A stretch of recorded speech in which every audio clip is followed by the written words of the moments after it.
क्या हुआ जब एक मतवाला हाथी भगवान बुद्ध के सामने आ गया।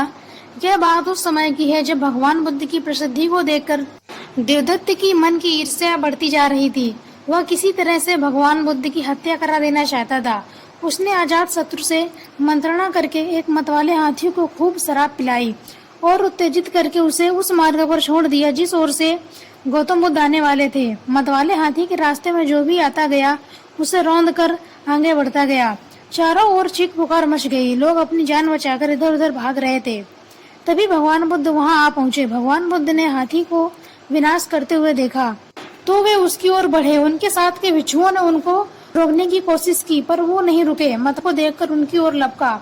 उसे आता देखकर भगवान बुद्ध निश्चल होकर बीच मार्ग में खड़े हो गए। जैसे ही मतवाला हाथी उनके सामने आया, बुद्ध ने अपना दाहिना हाथ का अभय मुद्रा में उठाकर हाथी की ओर कर दिया। भगवान बुद्ध की शांत मूर्ति को देखकर हाथी एकदम शांत हो गया और उसने सूंड ऊंची करके उन्हें प्रणाम किया और शांत भाव से वापस चला गया। हाथी को वापस जाते देखकर देवदत्त बौखला गया। उसी रात उसने राज्य के कुछ खूंखार हत्यारों को अजात शत्रु के द्वारा महल में बुलवाया और उनसे कहा, आज रात यदि तुमने पाखंडी बुद्ध की हत्या कर दी तो सम्राट तुम्हें बड़ी बड़ी जागीरें देंगे।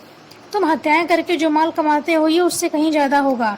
अजात शत्रु ने कहा, यदि तुमने उसे खत्म कर दिया तो मैं तुम्हें माला माल कर दूंगा। तुम्हारे सभी हत्याएं माफ कर दी जाएंगी। हत्याओं के सरदार ने कहा। हत्यारों ने कहा, देवदत्त का यह कार्य हम चुटकियों में कर देंगे। ऐसा कहकर वे चारों हत्यारे तथागत बुद्ध की हत्या करने के लिए चल दिए।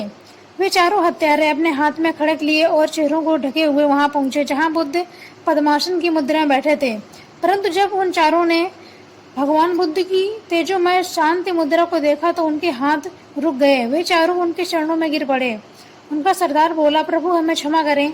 उस देवदत्त के कहने से हम ये जघन्य अपराध करने जा रहे थे। हमें क्षमा करें, हम ऐसा नहीं कर सकते हैं। भगवान बुद्ध ने मुस्कुराकर कहा, तुमने मेरा अहित ही क्या किया है जो मुझसे इस तरह से मांग रहे हो। फिर भी मैं तुम्हें क्षमा करता हूँ।